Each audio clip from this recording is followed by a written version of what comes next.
Morning. आज आहे शनिवार आणि तारीख आहे 2.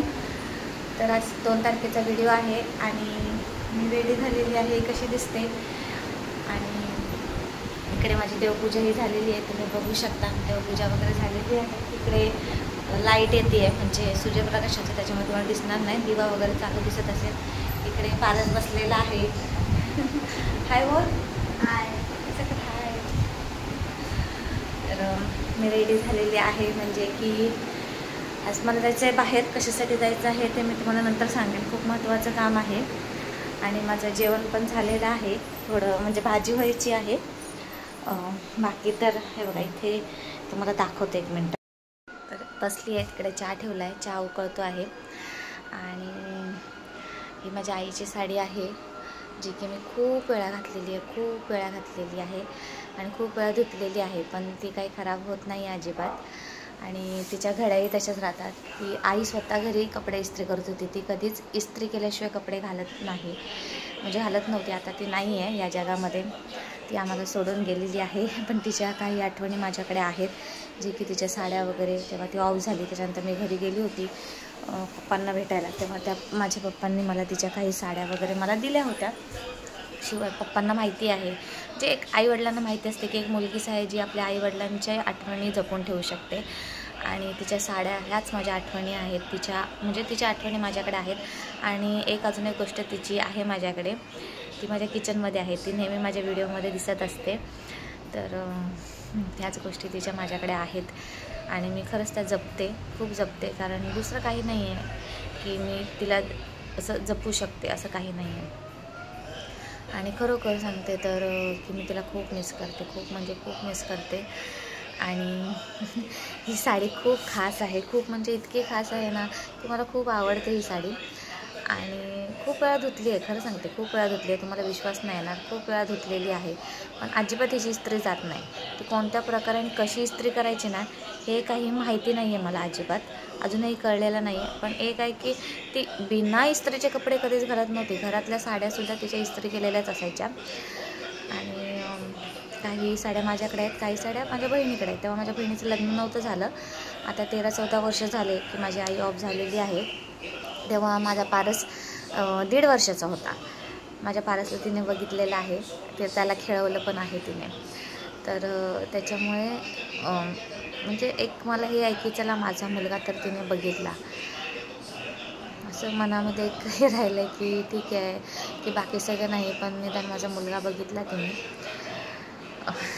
जाऊ दे तो विषय. कारण इमोशनल व्हायला येतं ती गोष्ट निघाली तर. कारण शेवटी आई ती आई असते. आणि खूप म्हणजे खूप खूप आठवण येते तिची. जवळजवळ म्हणजे की जेव्हा आजारी पडतो किंवा कधी काही खावंसं वाटतं, म्हणजे तसं तर तिची रोजच आठवण येते. पण अशा काही गोष्टी असतात जेव्हा मुलींना आपल्या आईची खूप गरज असते आणि तेव्हा ती नसते. तर चला मग जाऊ द्यात तो विषय, आपण सोडून देऊया आणि पुढे जाऊया. आता काय ज्या गोष्टी झाल्या त्या परत येणार नाही आहेत. तर बघूया मला आज कुठे जायचं आणि काय करायचं आहे. पण एक खूप महत्त्वाचं काम आहे. ते मला करणं खूप गरजेचं आहे. तर तेच मी आज करणार आहे. आणि पारस लवकर कसा घरी, तर पारसची शाळा शनिवारी लवकर सुटते. तर तो लवकर घरी असतो. तो 9:30 वाजताच घरी आलेला आहे. आणि त्याच्यामुळे तो शनिवारचा लवकर आलेला आहे. आणि आत्ता मला वाटते किती वाजलेलं आहे माहिती आहे का? 11 वाजलेले आहेत. आणि मी 11 वाजता शूट करत आहे. आणि सगळं क्लिनिंग वगैरे सगळं आवरलं मी. म्हणजे लादी पुसली आणि झाडू पोछा वगैरे, म्हणजे ते सगळ्या गोष्टी ज्या नॉर्मल आपण ज्या करतो त्या सगळ्या झाल्यात. फक्त मला भाजी बनवायची आहे. भाजी बनवून माझे जे टिफिन आहेत ते मला द्यायचे आहेत. आणि मग मला जायचं आहे त्या महत्त्वाच्या कामासाठी. तर काय महत्त्वाचं काम आहे ते मी तुम्हाला नक्की सांगेन. आणि तुम्ही माझ्यासोबत असेच कनेक्ट राहा. व्हिडिओ स्किप करू नका. आणि की व्हिडिओला लाईक, शेअर, कमेंट आणि सबस्क्राईब करायला तर अजिबात विसरू नका. ठीक आहे, भेटूया आपण थोड्या वेळानंतर. तोपर्यंत मी चहा पिते. चला तर मग मी रेडी झालेली आहे. आणि आता आपण जाऊया. जे काम आपल्याला करायचं आहे त्यासाठी खूप महत्त्वाचं काम आहे. तुम्हालाही दाखवते की काय काम आहे ते. तुम्हालाही तिथे घेऊन जाते. तर कंटिन्यू राहा तुम्ही. तर भेटूया आपण थोड्या वेळात. मी इथे कोटक महिंद्रा बँकेमध्ये आली होती. माझं मोबाईलचा थोडासा प्रॉब्लेम झाला होता, म्हणजे मोबाईलचा नाही, ॲपचा प्रॉब्लेम झाला होता. कारण की अपडेटिंग आलं होतं, तर अपडेट केल्यामुळे ते नवीन नवीन काय फंक्शन येतात, तर ते थोडंसं प्रॉब्लेम झाला होता. तर ते पुढे मी तुम्हाला सांगतेच की नक्की काय प्रॉब्लेम झाला होता माझ्या ॲपमध्ये. तर त्यांनी मला समजावून सांगितलं की काय काय झालं होतं ते. त्याच्यानंतर मी पैसे ट्रान्सफर केले अकाउंट टू अकाउंट, आणि मी माझ्याच दुसऱ्या बँकेमध्ये, बँक ऑफ बडोदामध्ये आली. कारण पैसे तर ट्रान्सफर केले पण ते तिथे दाखवत नव्हते. तर मी तिथे आले, तिथे बघितलं की काय प्रॉब्लेम आहे काय नाही. त्यांना तिथे विचारलं मी की माझ्या अकाउंटमध्ये पैसे दाखवत नाही आहे. मला काही कळत नव्हतं की काय करू. आणि माझ्या ताई त्यांना दिसत नाही, पण त्या इतक्या परफेक्ट काम करत होत्या की बस. नंतर मी त्यांच्याकडनंच ॲक्च्युली हे घेतलं, पासबुक घेतलं होतं. कारण खूप दिवस झाले की माझ्याकडे पासबुक नव्हतं. मग त्याबद्दल की तुम्ही पासबुकचं प्रिंट काढा, म्हणजे तुम्हाला समजून जाईल की काय झालेलं आहे प्रॉब्लेम. तर मी पासबुक घेतलं आणि गेली ATMच्या मशीनच्या इथे. आणि मग तिथे माझं पासबुक अपडेट वगैरे सगळं होत होतं, सगळ्या गोष्टी. कारण खूप वर्ष झाले माझ्याकडे पासबुक नव्हतं आणि खूप लाईन होती. आणि एक पासबुक संपलं आणि दुसरं घेतलं, आणि ते काय मी अपडेट करत बसली नाही.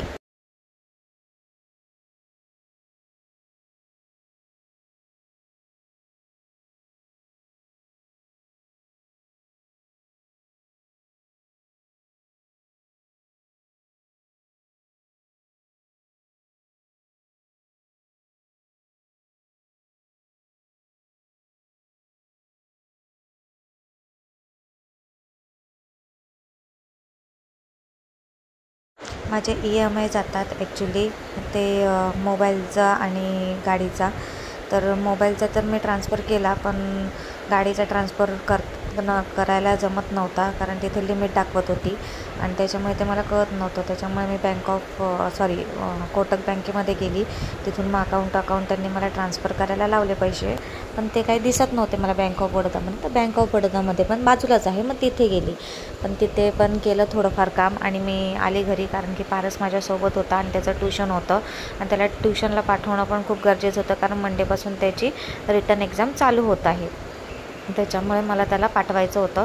मग मी अर्धच काम केलं आणि निघून आली. आणि तुम्हाला मोठा प्रश्न पडला असेल की माझे व्हिडिओ कोणी शूट केलेले आहेत. तर माझे व्हिडिओ माझ्या पारसने शूट केलेले आहेत. तर आता प्रश्न पडला की माझ्याकडे मोबाईल एक आहे, तर माझ्याकडे मोबाईल एक नाही आहे. तर माझ्या घरामध्ये 3 मोबाईल आहेत ॲक्च्युली.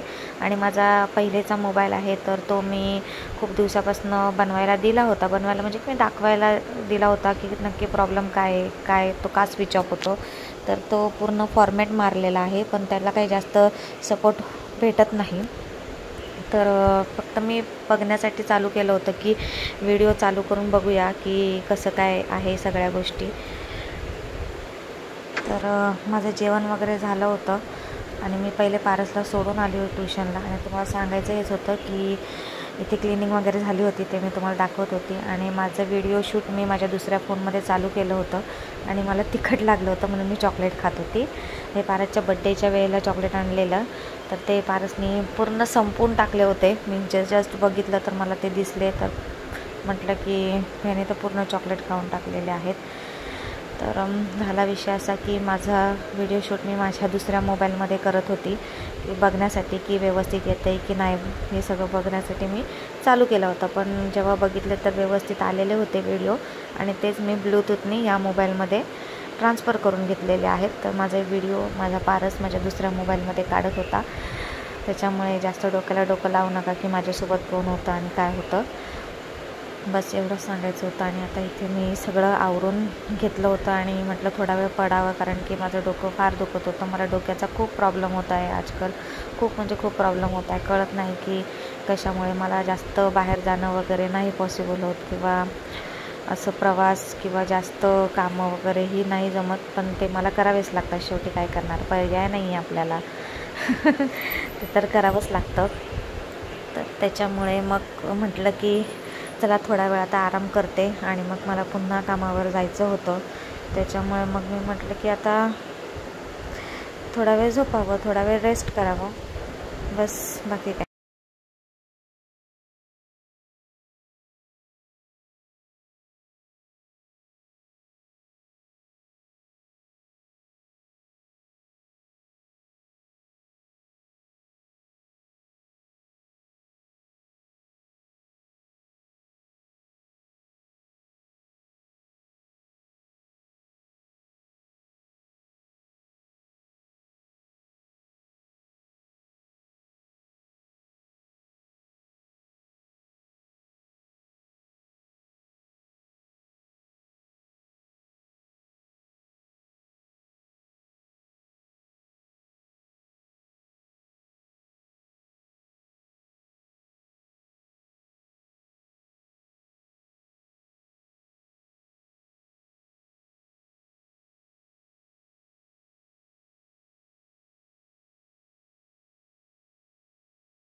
इथे मी व्हॉइस ओव्हर देत आहे, कारण की मागे मुलं खूप खेळत होती तर त्यांचा आवाज यायला लागला होता.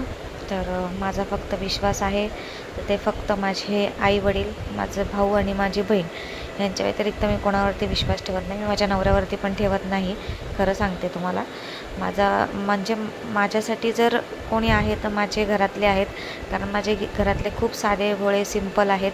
माझा भाऊही फसवणारा नाही आहे किंवा माझी बहीणही फसवणारी नाही आहेत, कारण ते खूप सिंपल माणसं आहेत. त्यांना हे असे फसवेगिरी किंवा दुसऱ्याचं लुबाडून खाणं वगैरे या गोष्टी त्यांना आवडत नाही. त्याच्यामुळे मी फक्त जे काय आहे ते मी माझ्या बहिणीला सांगते. कधीही मी कोणती वस्तू घेतली किंवा कुठे पैसे इन्व्हेस्टमेंट केले, काय केले, ह्या गोष्टी मी माझ्या बहिणीलाच सांगत असते, बाकी मी कोणाला सांगत नाही. कारण मला माझ्या आईवडिलांनंतर जर मी कोणावरती विश्वास ठेवते तर ते माझ्या भाऊ बहिणीवरती आहे, की मला माहिती आहे की उद्या मला कधी काहीही झालं तरी माझ्या मुलापर्यंत माझ्या सगळ्या गोष्टी हीच दोघंजणं पोचवू शकतात. बस याच्या व्यतिरिक्त मी जगात कोणावरती विश्वास ठेवत नाही, कारण ती माझ्या रक्ताची नाते आहेत. उद्या जरी काही झालं तरी सर्वात जास्त दुःख त्यांनाच होणार आहे, त्याच्या व्यतिरिक्त कोणालाच होणार नाही आहे. हे म्हणजे सांगायची गरज नाही आहे, कारण बाकीचे लोक 2-3 दिवस रडतील, पण ही लोक जी आहेत माझी रक्ताची, त्यांना आयुष्यभर मी लक्षात राहीन. कारण की छोट्या छोट्या गोष्टीमध्ये आम्ही म्हणजे म्हणतात ना की एकत्र होतो, बहीण भाऊ आहे शेवटी किती झालं तरी. तर लहानाचं मोठं एकत्र झालो आहे, हसलो, खेळलो, बागडलो, भरपूर गोष्टी भांडलो. पण कसं आहे की उद्या मला काही झालं तर हेच लोक आहेत जी माझ्यासाठी धावून येणार आहेत आणि माझ्यासाठी रडणारे आहेत. प्रत्येक गोष्टीमध्ये त्यांना माझी आठवण येणार आहे. बाकी या जगात खरोखर सांगते की मला कोणावरती विश्वास नाही आहे आणि मी खूप जगाचा अनुभव घेतला आहे, खूप बराच अनुभव घेतलेला आहे. आणि माझ्या लहान वयामध्ये मी खूप गोष्टी अनुभवलेल्या आहेत, खूप गोष्टी बघितल्या आहेत, खूप गोष्टींना फेस केलेलं आहे आणि भरपूर अशा गोष्टी घडल्या की ज्यांना मी खूप धीटाने सामोरली गेलेली आहे. त्याच्यामुळे आता मला कोणावरती विश्वास नाही आहे तर फक्त माझे बहीण भाऊ आणि माझे आई वडील, बस. ह्याच्या व्यतिरिक्त कोणी नाही आहे माझ्या आयुष्यात की ज्यांच्यावरती मी विश्वास ठेवू शकते. आणि खरोखर 100% सांगते की मला माझ्या नवऱ्यावरती पण विश्वास नाही, कारण सांगू नाही शकत उद्या काय. उद्या घरातले म्हटले नको हे असं करू नको, ते तसं कर, हे कर, ते कर, तर तो करणार, हे मला चांगलं माहिती आहे. त्याच्यामुळे मी त्याच्यावरती विश्वास ठेवत नाही, कारण मी जे पण काही करत आहे, एवढं जे माझ्या रक्ताचं पाणी करते ते मी माझ्या मुलासाठी करत आहे.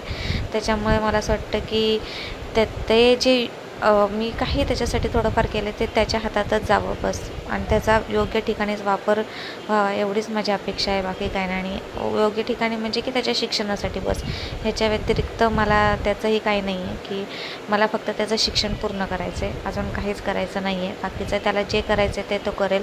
की मी माझं कर्तव्य समजते की मुलांना स्वतःच्या पायावरती उभं केलंच पाहिजे ना. तर उद्या तो मला म्हणणार की माझ्या आईने माझ्यासाठी काय केलं. त्याच्यामुळे मला मेन गोष्ट आहे की त्याला शिक्षण देणं, बस. त्याच्यामुळे माझी ही धडपड चाललेली आहे आणि म्हणून जे काय मी करते त्या गोष्टी मी माझ्या बहिणीला सांगते, बस. बाकी तर काय नाही. आणि माझं डोकं फार दुखत होतं, फार म्हणजे फार दुखत होतं की मला नाही सहन होत हल्ली दगदग. पण करते आता, काय करणार. आता मागे पण खूप आजारी होती तरी कोणी नव्हतं, खूप म्हणजे जास्त आजारी होती. तुम्ही माझे मागचे व्हिडिओ बघितले असाल, तेव्हा पाण्याचा ग्लास उचलणंही मला खूप मुश्किल झालं होतं. आणि त्याच्यामुळे आता कोणी वेळेला नसतं हे कळलेलं आहे मला. आणि मेन गोष्ट की माझे गणपती बाप्पाही बुक झाले नाही आहेत ह्या वर्षी, खूप लेट झाले. मागच्या वर्षी तर मी 1 महिना आधीच त्यांना बुकिंग केलं होतं, पण थोडेसे पैशाचे इश्यू होते, कारण की मी खूप जास्त आजारी होते. त्याच्यामुळे यावर्षी माझं जास्त करून पैसा मेडिकल आणि डॉक्टरमध्येच गेलेला आहे. त्याच्यामुळे माझे गणपती बाप्पाही बुक करायचे राहिलेले आहेत, पण ते मी लवकरच बुकिंग करणार आहे आता. कारण सगळे सोंग करता येतात पण पैशाचं सोंग हे करता येत नाही. त्याच्यामुळे सध्या पैशाचा प्रॉब्लेम आहे. होईल 2-4 दिवसात सॉल्व, कारण माझा आत्ताशी एकच पेमेंट झाला होता. तर बाकीचे पेमेंट माझे बाकी आहेत, तर ते आल्यानंतर मी गणपती बाप्पा बुक करणार आहेत. सर्वात पहिले तर माझं मेन होतं की माझे EMI जाणं, ते मी पहिल्यांदा देऊन टाकले, कारण की मला नाही आवडत, हे मी तुम्हाला सांगितलेलं आहे. त्याच्यामुळे पहिल्यांदा ते काम केलं आणि म्हटले की आता 1-2 दिवसामध्ये गणपती बाप्पासुद्धा बुक करेन. आणि माझ्या मागच्या वर्षीचे गणपती बाप्पा तुम्ही बघितले असाल, खूप सुंदर होते, खूप म्हणजे खूप सुंदर होते. आणि ह्या वर्षीसुद्धा मी तसेच गणपती बाप्पा घरी आणणार आहे लवकरच. आणि लवकरच मी तो व्हिडिओसुद्धा शूट करणार आहे.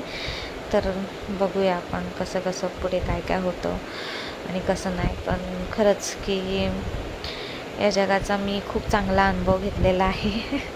खूपच चांगला अनुभव घेतलेला आहे की. आणि आत्ता सांगायचं असं एवढंच आहे की सगळं काही आहे माझ्याकडे, सगळं काही आहे. पण म्हणतात की एक गोष्ट नाही आहे, ती म्हणजे आई नाही आहे. की मी खूप जास्त आजारी असते तर माझ्याजवळ खरंच कोणी नसतं.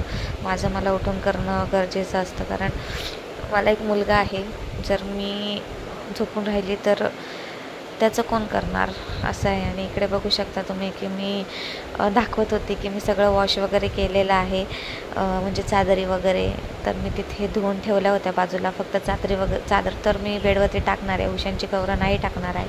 म्हणजे माझ्या घरी काय कोणी येत जात नाही, त्याच्यामुळे म्हटलं की राहू दे, की सारखं धुणं वगैरे होणार नाही आहे. कारण बाहेर पाऊस पडतो आहे, त्याच्यामुळे सुकलं जात नाही आहेत कपडे आणि मग प्रॉब्लेम होतो. त्याच्यामुळे म्हटलं राहू दे, आपल्या घरी काही कोणी येत नाही तर फक्त बेडशीट टाकून घ्यावी. आणि उशांची कवरं मी तशीच ठेवणार आहे, कारण पुन्हा गणपती बाप्पा याच्या आधी सगळं धुवावं लागतं ना घर. आणि तसंही माझी साफसफाई पण राहिलेली आहे. आता मी करेन ती 1 आठवड्यानंतर, 1-2 आठवड्यानंतर, 1 आठवड्यानंतर करून घेईल. पहिल्यांदा तर म्हटलं हे बाकीची कामं करून घेते. आणि कसं आहे की मला सारखी साफसफाई करायला जमणार नव्हती. उठली मी, थोडा वेळ झोपली होती, जेवण वगैरे तयार केलं. आता वाजलेत बघा 6:30. दाखवते मी तुम्हाला 1 मिनटं. पारसचा फोन आला होता मला, त्याचे 2 पेपर आहेत ना सोमवारी. तर म्हटलं थोडंसं उशिरा सोडणार आहे. तुम्ही कामावर कधी जाणार आहे? तर म्हटलं की उशिरा जाणार आहे. तर म्हटलं ठीक आहे, मी सोडते. आणि मला पण आज उशिरा जायचं होतं कामावरती, कारण मी जिथे कामाला जाते तिथे आई बाहेर गेलेली आहे. हे बघा 6:30 वाजलेले आहेत आणि पारस की अजून ट्युशनवरून आलेला नाही. तर ती ताई बाहेर गेलेली आहे. तर ताई म्हटली की थोडंसं उशिरा येईन. तर तोपर्यंत मी इकडे माझं जेवण बनवून ठेवलं. याच्यामध्ये भात आहे, डाळ आहे, चपात्या बनवल्या की जेणेकरून आल्यानंतर फक्त मला भाजी बनवायची आणि टिफिन द्यायचे. इकडे मी चहा ठेवलेला आहे. तोपर्यंत आता पारस येईल. आता राहिलेली थोडीशी भांडी आता स्वयंपाक बनवलेली ती घासायची आहेत आणि कचरा काढायचा आणि मग कामावर जायचं. मग कामावर येईन मी 7:30-8पर्यंत. आज उशीर होईल बहुतेक, कारण 2 कामं आहेत ना. आणि काय आहे ते मला पण माहीत नाही, तिकडे जाऊन कळतं की काय बनवायचं आहे. तर बघूया, ठीक आहे, चला मग भेटते थोड्या वेळाने. चला, आत्ता मी आलेली आहे कामावरून आणि आता वाजलेले आहे 8 वाजून 8 मिनटं झालेली आहेत. आज उशिरा गेली होती, थोडंसं 6:30 पावणे 7 वाजता गेली होती. आणि मग मी आत्ता आले कामावरून. आता मला फक्त भाजी बनवायची, बाकीचं तर मी बनवून गेली होती. तर सोयाबीनची भाजी बनवणार आहे, त्यासाठी पाणी ठेवलं आहे तापत, म्हणजे गरम पाण्यात सोयाबीन टाकावं लागतात ना. तोपर्यंत वाटण बनवून घेते. आणि पारस बघा, पारस गोंडस बाळ आहे, पण ते ऐकत नाही, आली अभ्यास करत नाही आहे बघा. येडं बाळ झालं आहे, मोठा झाला ना पारस, म्हणून आता अभ्यास करत नाही पारस. ठीक आहे, चला भेटूया नंतर थोड्या वेळात. लसूण सोडल्यावर पहिले तर आम्ही आता गोळी घेणार आहे. पारस घेऊन आला आहे. मला डोक्याचा लय प्रॉब्लेम झालेला आहे, कशामुळे मला माहीत नाही, पण खूप जास्त प्रॉब्लेम होतो आहे की माझं हल्ली खूप डोकं दुखतं. तर तिथे मसाला काढून घेतलेला आहे सोयाबीन बनवायला. आता सोयाबीनची भाजी बनवते आणि थोड्या वेळाने तुम्हाला भेटते. हाय, आपण आलो आहे डीमार्टला. आता त्याच्यामुळेच डीमार्टमध्ये आलेलं आहे.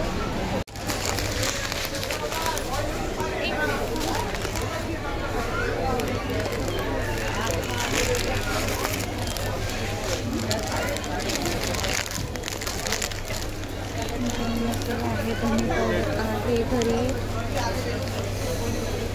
आता इथे हळदी पावडर,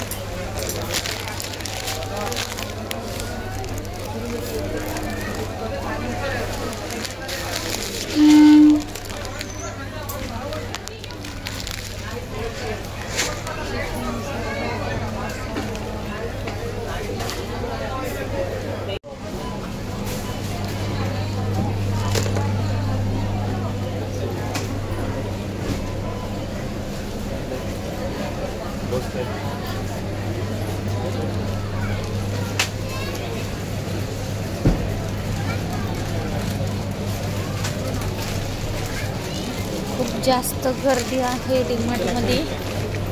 सॅटर्डे संडे म्हटलं तिथं खूपच गर्दी राहते, जायला पण जागा नाही आहे.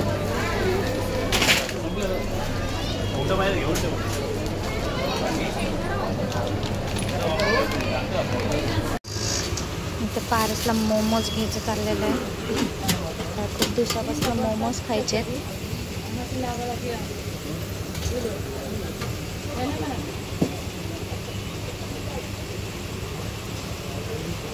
आता मग आता डीमार्टमधून सामान वगैरे आणलेलं आहे. आम्ही सामान अर्धच आणलेलं आहे, पूर्ण नाही आणलेलं आहे, कारण डीमार्टमध्ये तुम्ही बघितलं की खूप सारी गर्दी होती आणि मला गर्दीत काही सुचत नाही.